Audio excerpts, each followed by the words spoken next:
very good, very happy, very fast, very easy, very nice. Do you hear that? There's too much of the word very, and too few descriptive words like adjectives or adverbs or even noun phrases. We want better storytelling.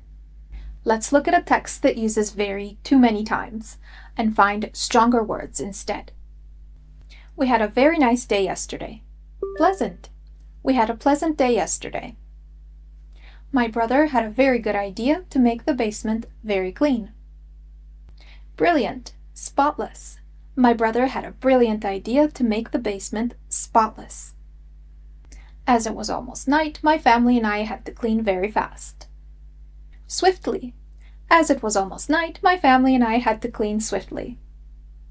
Everyone was very focused on their tasks, and what seemed like very difficult work turned out to be very easy.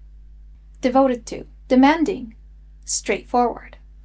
Everyone was devoted to their tasks, and what seemed like demanding work turned out to be straightforward. First, we put up these very tall shelves. Huge. First, we put up these huge shelves. Then we placed the very important items there. Key. Then we placed the key items there. We threw away the very old things that we never use. Musty. We threw away the musty things we never use. Finally, we swept the floors very much. Carefully. Finally, we swept the floors carefully. Overall, we were very happy with the results, and the place looked very organized. Pleased. Orderly. Overall, we were pleased with the results, and the place looked orderly. We were very tired and very hungry, so we went out for a very tasty dinner. Exhausted. Had worked up an appetite. Satisfied.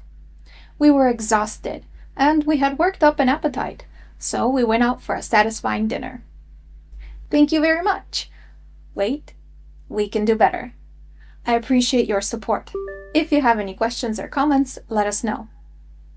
Practice using new vocabulary instead of overusing very to make your speech sound colorful and imaginative.